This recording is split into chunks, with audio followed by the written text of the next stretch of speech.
நீங்கள் பார்த்து கொண்டிருப்பது உங்கள் ஜாஷுவா டிவி. சகல ஜனங்களுக்கும் நற்செய்தி.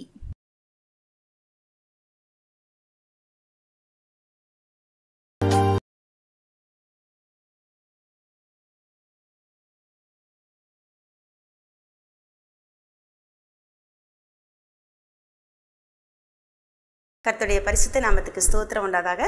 மீண்டுமாய் உங்களை காண்பதில் நான் மகிழ்ச்சி அடைகிறேன். இந்த வாரத்திலும் நாம் பாடுகளின் வாரத்துக்குள்ளாக கடந்து செல்கிறோம். இயேசு கிறிஸ்து பாடு அனுபவித்த நாட்களை பெரிய வாரமாக நம்முடைய திருச்சபை கொண்டாடும் நாட்களுக்குள்ளாக நாம் கடந்து செல்ல போகிறோம். இந்த நாளிலும் கர்த்தராகிய இயேசுவானவர் பாடு அனுபவித்தது ஏன், நாம் அவரோடு கூட பாடுகளை அனுபவிக்க அழைக்கப்பட்டிருக்கிறோம் என்பதை குறித்து நாம் தியானிக்க போகிறோம். தியானத்திற்கு முன்பாக கண்களை மூடி ஜெபம் பண்ணுவோம். துயாவியே அன்பின் ஆவியே துணையாளரே தேற்றும் தெய்வமே ஊற்று தண்ணீரே உள்ளம் ஏங்குதையா வர வேண்டும் வல்லவரே நல்லவரே வர வேண்டும் வல்லவரே நல்லவரே. அன்பின் ஆவியானவரே, இந்த நாளிலும் எங்களுடைய வாயின் வார்த்தைகளும் இருதயத்தின் தியானமும் உடைய சமூகத்தில் பிரிதியாக இருப்பதாக என்று ஜெபிக்கிறோம். ஆவியானவர் எழுந்தருளுங்க, அடியாளை மறைத்து நீங்கள் வெளிப்படுங்க. இயேசுவின் இன்ப நாமத்தில் ஜெபிக்கிறோம் நல்ல பிதாவே, ஆமென். கர்த்தருடைய பரிசுத்த நாமத்துக்கு ஸ்தோத்திரம் உண்டாவதாக. இந்த நாளிலும் நாம் தியானிக்கும்படி தெரிந்து கொண்ட வேத வசனம் 2 தீமோத்தேயின் புத்தகம் 2வது அதிகாரம் 12வது வசனம். 2 தீமோத்தேயு 2:12. அவரோடு கூட பாடுகளை சகித்தோமானால் அவரோடே கூட ஆளுகையும் செய்வோம். இயேசு கிறிஸ்துவனுடனே கூட பாடுகளை சகித்தோமானால் அவரோடே கூட ஆளுகையும் செய்வோம் என்று பவுல் தீமோத்தேயுக்கு எழுதின நிருபத்தில் சொல்லுகிறாரு. ஒருவேளை பாடுகளின் வாரத்தில் கிறிஸ்துவனுடைய பாடுகளை குறித்து தியானிக்கிற நாம் அவருக்காக பாடுகளை அனுபவிக்கவும் அழைக்கப்பட்டிருக்கிறோம் என்பதை இந்த நாளில் நாம் தெரிந்து கொள்ள வேண்டும் என்கிறத ஆவியானவர் உணர்த்துகிறார். ஒருவேளை இப்போ இருக்க பாடு போதாதா, இன்னும் எனக்கு பாடு வேணுமா அப்படின்னு நிறைய பேர் நீங்கள் நினைக்கலாம். ஆனால் தேவனுடைய சித்தத்துக்காக, தேவனுக்காக அவருடைய பாடுகளில் குறைவானதை என்னுடைய சரீரத்தில் நான் நிறைவேற்றேன் அப்படின்னு சொல்லி பவுல் சொல்கிறாரு. அதுபோல் உலக காரியங்களில், உலகத்து அலுவல்களில் சிக்கிக்கொண்டு, உலக காரியங்களில் சிக்கிக்கொண்டு பாடு அனுபவிக்கிறதுங்கிறது ஒரு காரியம். அந்த பாடுகள் எல்லா மனுஷருக்கும் உண்டு. ஆனால் தேவனுக்காக, தேவனுடைய சுவிசேஷத்திற்காக, தேவனுக்காக பிரித்தெடுக்கப்பட்ட ஒரு வாழ்க்கை வாழ்வதற்காக, தேவனுடைய ராஜ்யத்திற்காக பாடு அனுபவிப்பதுங்கிறது ஒரு மேன்மையான வாழ்வு. அந்த வாழ்வுக்கு நேராக தான் இந்த நாளில் நமக்கு ஆவியானவர் அழைப்பு கொடுக்கிறாரு. ஏன்னா வேதவசனம் சொல்லுது, ஒருவேளை தீமை செய்து பாடு அனுபவிப்பவர்கள் எத்தனை பேரோ இருக்காங்க.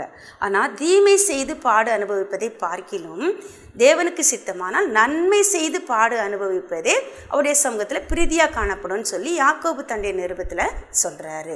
ஸோ நாம் என்ன செய்யணும் அப்படின்னு சொன்னால், தேவனுக்காக பாடு அனுபவிக்கிறவர்களாக காணப்படணும்.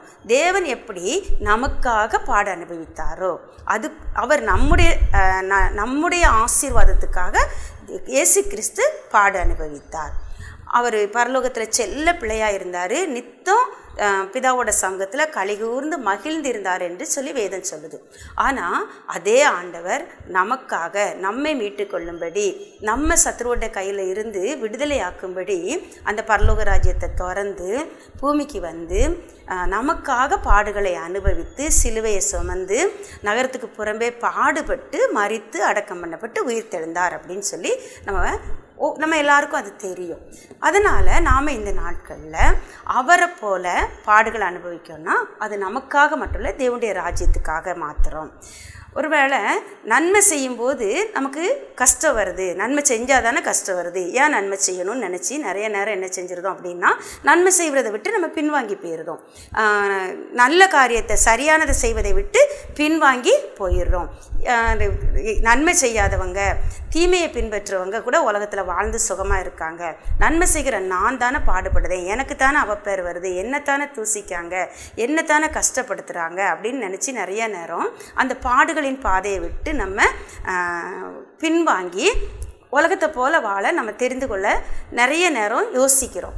ஆனால் தேவனுடைய வார்த்தை என்ன சொல்லுதுன்னா, அவரோடு கூட பாடுகளை சகித்தோமானால் அவரோடு கூட ஆளுகை செய்வோம். நம்ம எல்லாருக்குமே ஆளுகை செய்யணுங்கிற ஆசை எல்லாருக்கும் உண்டு, யாருக்குமே கிடையாதுன்னு நம்ம சொல்ல மாட்டோம். எல்லாருமே ஆளுகை செய்கிறவங்கள பார்க்கும்போது அவங்கள போல ஆளுகை செய்யணும், அவங்கள போல ஆசீர்வதிக்கப்படணும், அவங்கள போல உயர்த்தப்படணும்னு உயரத்தில் இருக்கவங்களை நம்ம பார்த்து நம்ம ஆசைப்படுறோம். ஆனால் அவங்க அந்த உயரத்துக்கு வர்றதுக்கு எவ்வளோ பாடுகளை சகித்தாங்க அப்படிங்கிறது நம்ம யாருக்குமே தெரியாது. வேதவசனம் சொல்லுது நாம் எல்லாருமே உலகத்துக்கு வெளிச்சமாக இருக்கோம் அப்படின்னு சொல்லுது. நீங்கள் உலகத்துக்கு வெளிச்சமாக இருக்கிறீர்கள் அப்படின்னு சொல்லி ஆண்டவர் தன்னுடைய மலை பிரசங்கத்தில் சொல்லியிருக்கிறார். அப்போ ஒரு உலகத்துக்கு வெளிச்சமாக இருக்கணும் அப்படின்னு சொன்னால் அந்த வெளிச்சம் வந்து உதாரணத்துக்கு ஒரு மெழுகுவர்த்தி. அந்த மெழுகுவர்த்தி பிரகாசிக்கணும் அப்படின்னு சொன்னால் அந்த மெழுகுவர்த்தி முதலாவது என்ன செய்யணும், நம்மளை தன்னை எரிய ஒப்பு கொடுக்கணும். அப்படி எரியணும் அப்படின்னா அந்த மெழுகுவர்த்தி உருக தன்னை அர்ப்பணிக்கணும். உருகாத மெழுகுவர்த்தி எரிய முடியாது, எரியாத மெழுகுவர்த்தி பிரகாசிக்க முடியாது. ஸோ ஒரு மெழுகுவர்த்தியோட பிரகாசத்தை பார்க்குற நாம் அந்த பிரகாசம் அந்த மெழுகுவர்த்தி உருகி எரிஞ்சு தன்னை அழிச்சு மற்றவர்களுக்கு வெளிச்சம் கொடுக்கு. இதுதான் தேவனுக்காக பிரகாசிக்கிற ஒவ்வொரு தேவ பிள்ளையோட வாழ்க்கையோட நியதியாகும். ஒரு மெழுகுவர்த்தியை போல தன்னை உருக அர்ப்பணித்து எரிய அர்ப்பணித்து பிரகாசிக்கும் போது அவங்க பிரகாசத்தை இந்த உலகம் பார்க்கும். அந்த பிரகாசத்துக்கிட்ட அந்த வெளிச்சத்தின் இடத்திற்குள்ள ஜாதிகளும் ராஜாக்களும் வருவாங்க அப்படின்னு சொல்லி வேதவசனம் சொல்லுது. அதில் தான் ஆண்டவர் சொல்கிறாரு, எழும்பி பிரகாசி உன் ஒளி வந்தது. உதிக்கிற உன் ஒளியின் இடத்திற்கு ராஜாக்கள் ஜாதிகளும் நடந்து வருவாங்க அப்படின்னு சொல்லி வேதவசனம் சொல்லுது. அந்த வெளிச்சம் வீசணும், நான் வெளிச்சமாக இருக்கணும்னு சொல்லி நம்ம எல்லாருமே ஆசைப்படுறோம். ஆனால் அந்த வெளிச்சம் வீசணும் அப்படின்னு சொன்னால் அந்த பாடுகளுக்கு நம்ம பங்காளியாக மாறணும். உங்களுக்கு இந்த நேரத்தில் ஒரு சின்ன கதை சொல்ல விருப்பப்படுறேன். ஒரு எஜமான் இருந்தார். அந்த எஜமானுக்கு ஒரு அழகிய தோட்டம் இருந்தது. அந்த அழகிய தோட்டத்தில் அநேக மரஞ்செடி கொடிகள் இருந்துச்சு. அதில் ஒரு மூங்கில் மரத்தை அவர் வச்சு நட்டு வளர்த்து வந்துக்கிட்டு இருந்தார். அப்போது அவர் ரொம்ப அந்த மூங்கில் மரத்துக்கு வந்து கேர் எடுத்துக்குவார். ரொம்ப பக்கத்தில் போய் அதை கவனிக்க அதிகப்படியான கவனிப்பு அதுக்கு கொடுப்பார். ஒவ்வொரு நாளும் அது எப்படி வளர்ந்துருக்குன்னு பார்ப்பார். அது பக்கத்திலே ரொம்ப நேரம் நிற்பார். தோட்டத்தில் எத்தனையோ மரங்கள் செடிகள் இருந்தாலும் அவர் அந்த மூங்கில் மரத்தை மட்டும் ரொம்ப நேசித்து அதுக்கு ரொம்ப முக்கியத்துவம் கொடுப்பார். அதை நினச்சி அந்த மூங்கிலுக்கு ரொம்ப பெருமையாக இருந்தது. அந்த மூங்கில் மரத்துக்கு தன்னை குறித்து ரொம்ப பெருமை, எஜமான் என்னத்தான் ரொம்ப நேசிக்கிறாரு, என் பக்கத்தில் வந்து என்னை ரொம்ப கவனிக்காருன்னு சொல்லி அது எஜமான கண்ட உடனே என்ன செய்யுமா, துள்ளி குதிக்குமா, சந்தோஷமாக தன்னோட தொகையை ஆட்டி அவரை வரவேற்குமா, அவர் மேலே தன்னுடைய தொகையை வீசி வீசி அவரோடு என்ன செய்யும், உறவாடி மகிழுமா, ரொம்ப சந்தோஷமாக இருக்குமா. ஒவ்வொரு நாள் வரும்போதும் அந்த எஜமான் என்ன செய்வார், அந்த மூங்கில் ஒரு குறிப்பிட்ட அளவு வளர்ந்த உடனே சொல்வாராம், அது ரொம்ப இவர்கிட்ட அன்பா ஆசையாக ரொம்ப செல்லமாக அதோட உறவாடி இருக்கும்போது அதுக்குள்ளே ரொம்ப ஒரு சந்தோஷம் பெருமை, எஜமான் என்னை ரொம்ப நேசிக்கிறாருன்னு சொல்லி.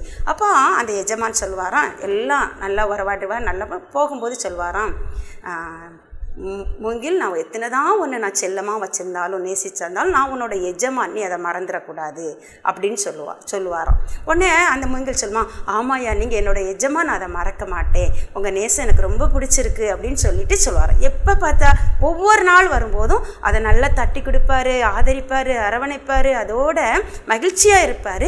போகும்போது ஒரு வார்த்தையை சொல்லிட்டு பாரு, நான் உன்னோட எஜமான், நீ அதை நீ எந்த சூழ்நிலையிலையும் மறந்துடக்கூடாது, உன் மேலே எனக்கு முழு அதிகாரமும் உண்டு அப்படின்னு சொல்லிட்டு போவாராம். அதை இந்த மூங்கில் வந்து என்ன செய்யலை, அதை புரிஞ்சுக்கிடல. ஆனால் ஏன் தினம் இந்த எஜமான் இந்த வார்த்தையை நமக்கு சொல்லிட்டு போகிறான்னு, ஆனால் அது தன்னோட மனதில் அதை வச்சுக்கிட்டு அவர் என்னோட எஜமான், அவருக்கு என் மேலே முழு அதிகாரமும் உண்டு அப்படின்னு சொல்லி அதையும் ஒவ்வொரு நாளும் அதை ஞாபகப்படுத்திக்கிட்டே இருக்கும். அதை மறந்துடக்கூடாதுன்னு எஜமான் சொல்லியிருக்காங்க, நான் மறக்க மாட்டேன் அப்படின்னு சொல்லிட்டு. ஒரு குறிப்பிட்ட நாள் வந்துச்சு, எஜமான் சொன்னார் மூங்கிலை பார்த்து, அது அதே போல் ரொம்ப சந்தோஷத்தோட ஆரவாரத்தோடு அவரை வரவேற்றுச்சு.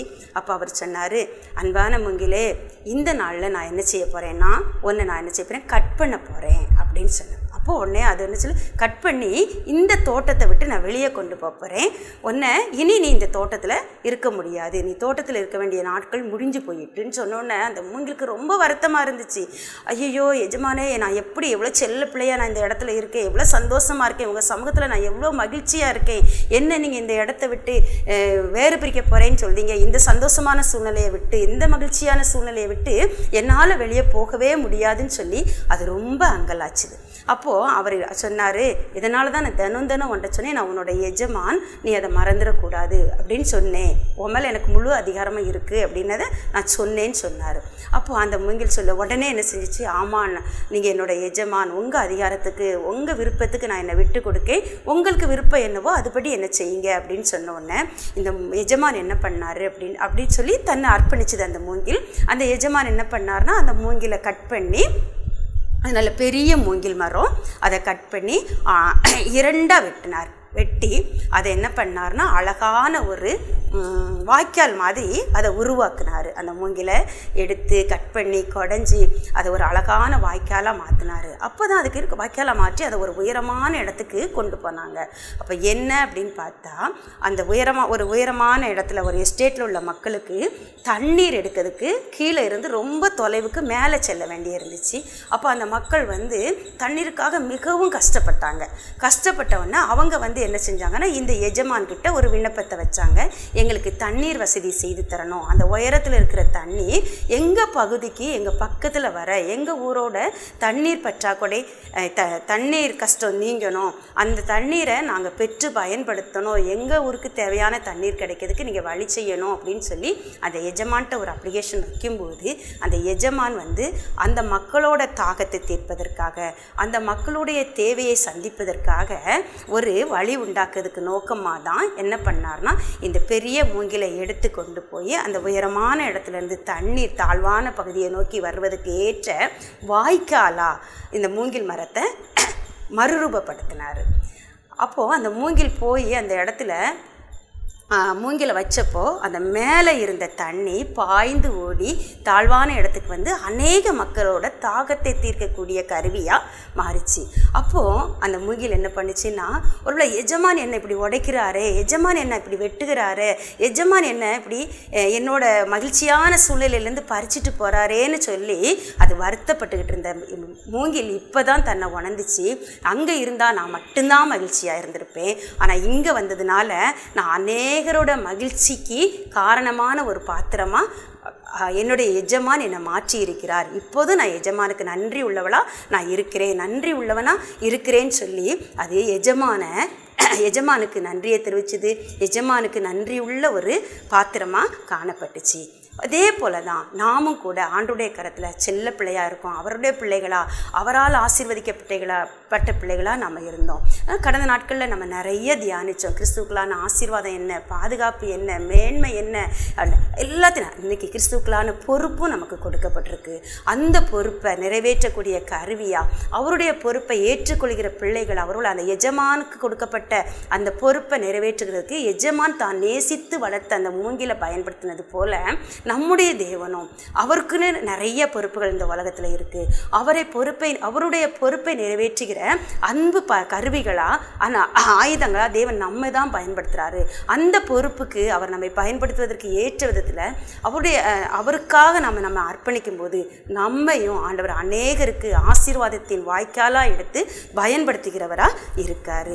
அப்படிப்பட்ட ஆசீர்வாதத்தின் வாய்க்காலாக நம்ம இருக்கணும்னு சொல்லி நம்ம எல்லாருமே அந்த வாய்க்காலை பார்க்கும்போது பெருமைப்படுவோம். அதற்கு பின்னணியில் உள்ள அந்த உடைக்கப்படுகிற வாழ்வை குறித்து நம்ம எல்லாருக்கும் பயம் உண்டு. ஆனால் உடைக்காமல் ஆண்டவர் நம்மளை என்ன செய்ய முடியாது, உருவாக்க முடியாது, உருவாக்காமல் பயன்படுத்த முடியாது. குயவன் கையில் உள்ள களிமண்ணா நாம் ஆண்டுடைய கரத்தில் ஒப்பு கொடுத்து, ஆண்டவரை ஒரு களிமண்ணை போல் உங்கள் சமூகத்தில் நான் என்னை அர்ப்பணிக்கிறேன், உங்கள் விருப்பம் போல் என்னை வணைஞ்சி இந்த உலகத்துக்கெல்லாம் ஆசீர்வாதமாக என்னை பயன்படுத்துங்க, உங்கள் தேவ நோக்கத்துக்கு நேராக என்னை நடத்துங்க, என்ன நோக்கத்துக்காக இந்த உலகத்தில் நான் உருவாக்கப்பட்டனோ அழைக்கப்பட்டனோ அந்த தெய்வீக நோக்கத்துக்கு நேராக உங்கள் வார்த்தைகள் நீங்கள் எனக்கு அனுமதிக்கிற சூழ்நிலைகள் என்னை உருவாக்கட்டும்னு சொல்லி அவருடைய கரத்தில் நம்ம அர்ப்பணிக்கும் போது அந்த பாடுகள் அந்த தெய்வீக நோக்கத்துக்கு நேராக நம்மை வழி நடத்தும். உலக பிரகாரமான பாடுகளுக்கும் ஆண்டவர் அனுமதிக்கக்கூடிய பாடுகளுக்கும் பயங்கர வித்தியாசம் உண்டு. எப்படி ஒரு நல்ல போர் சேவகன் நம்முடைய நாட்டின் எல்லையில் பனியையும் மழையையும் வெயிலையும் எல்லாத்தையும் பொறுத்து பாடுகளை பொறுத்து நம்முடைய தேசத்துக்கு ஆசீர்வாதமாக ஜீவிக்கிறான். தன்னுடைய குடும்பம், தன்னுடைய மனைவி, மக்கள், சொத்து சுகம், ஒருவேளை அவனுக்கு நல்ல காரியமும் கிடையாது, கெட்ட காரியம் எல்லாத்தையும் இழந்தி தியாகம் பண்ணி தேசத்தின் எல்லையில் அவன் பாடுகளை அனுபவித்து நம்ம எல்லாருக்கும் ஆசீர்வாதமாக இருக்கிறானோ அதே போல் பாட அனுபவிக்கிறது தான் ஒரு தேவனுடைய பிள்ளைக்கு கடவுள் நியமித்த பொறுப்பு. ஆனால் அதே நேரத்தில் ஒருத்தன் நம்ம ஊரில் வேண்டாத வேலை செஞ்சுட்டு வன்முறையில் ஈடுபட்டு திருட்டில் ஈடுபட்டுட்டு போய் சிறைச்சாலையில் பாட அனுபவிக்கிறது. அந்த பாடு தீமை செய்து பாட அனுபவிக்கிறது. ஸோ நாம் நன்மை செய்து பாட அனுபவிக்கிறவர்களா நம்ம ஆண்டவரோட கூட அவருடைய ராஜ்யத்திற்குரிய காரியங்களில் பங்கு பெற நம்ம அர்ப்பணிப்போம். கர்த்தர் தாமே நம்ம எடுத்து பயன்படுத்த கர்த்தருடைய கரத்தில் நம்ம விட்டு கொடுப்போம். மறுநாட்களில் கர்த்தர் அப்படிப்பட்ட கிருபையை நம்ம ஒவ்வொருவருக்கும் தரும்படி தேவனுடைய கரத்தில் கொடுப்போம். வேதத்தில் பல பாத்திரங்கள் இப்படி உண்டு. ஒருவேளை தானியேல், தாவீது, யோசேப்பு இவங்க எல்லாருமே தேவனுடைய சித்தத்துக்காக தன்னை விற்று போட்டதுனால நலமான காரியங்களை கூட அவங்க தியாகம் செஞ்சவங்களா இருந்தாங்க. தானியேல் தேசத்து அந்த ராஜபோஜனத்தினால தன்னை தீட்டுப்படுத்தாதபடிக்கு அவன் என்ன பண்ணானா அவங்களோட ஒத்து போகாமல் ஒருவேளை அது சாப்பாடு அப்படின்னு சொல்லி ராஜபோஜனம்னு சொல்லி அவன் எடுத்திருந்திருக்கலாம். ஆனால் அதனால் கூட தன்னை தீட்டுப்படுத்தாதபடிக்கு தன்னை காத்து கொண்டதுனால நலமான காரியத்தை கூட செய்ய மறுத்ததுனால அவன் என்ன செஞ்சான், நிறைய பாடுகளை அனுபவித்தான். ஆனால் அந்த பாடுகள் அவனை மேன்மைக்கு நேராக நடத்தியது. அதே போல் தாவீதோட வாழ்க்கையில் நன்மை செஞ்சு நிறைய துன்பங்களை வனாந்திரத்தில் போய் அனுபவித்தான். ஆனால் அந்த வனாந்திரம் தான் அவனை சமஸ்த இஸ்ரவேலையும் நேர்த்தியாக நடத்தக்கூடிய ராஜாவாக உயர்த்தியது. அதே போல் யோசேப்போட வாழ்க்கையிலே நமக்கு தெரியும், அவன் தன்னுடைய சொந்த குடும்பத்தை இழந்து தேசத்தை இழந்து வெளியில் போக பாடுகளை அனுபவிச்சதுனால தன்னுடைய குடும்பத்துக்கும் தேசத்துக்கும் ஆசீர்வாதமானவனாக உயர்த்தப்பட்டான். அதே போல் நாமும் நம்முடைய வாழ்க்கையில் கிறிஸ்துவுக்காக பாடுகளை அனுபவிக்க நம்ம அர்ப்பணிப்போம். கிறிஸ்துவுக்குள்ளான கட்டுகள், என்னுடைய கட்டுகள்னு இந்த உலகத்துக்கு வெளியரங்கமாகும்போது கிறிஸ்து நம் மூலம் மகிமைப்படுவார். அநேகர் அந்த வெளிச்சத்தின் இடத்துக்கு வருவாங்க. அந்த வெளிச்சத்தில் இருளில் உள்ள ஜனங்களும் கண்டுகிடுவாங்க. அவங்க தேவனை ஏற்றுக்கொள்வாங்க. கர்த்தர் தாமே இப்படிப்பட்ட கிருபைகளை நம்ம ஒவ்வொருவருக்கும் இந்த பெரிய வாரத்தில் தந்தருள்வாராக. கர்த்தர் தாமே இந்த வார்த்தைகளை ஆசீர்வதிப்பாராக. தலைகளை தாழ்த்தி ஜெபிப்போம். குயவன் கையில் உள்ள களிமண்ணாங்கள் ஏந்தி வணைந்திடுமே ஐயா, குயவன் கையில் உள்ள களிமண்ணாங்கள் ஏந்தி வணைந்திடுமே, சித்தம்போல் உருவாக்கும் சுத்தமாய் உருமாற்றும், சித்தம்போல் உருவாக்கும் சுத்தமாய் உருமாற்றும் நித்தமும் கரத்தில் நாங்கள், நித்தமும் கரத்தில். திராட்சை செடியே இயேசு ராஜா, திராட்சை செடியே இயேசு ராஜா. இயேசுவின் நாமத்தினாலே ஆமென்.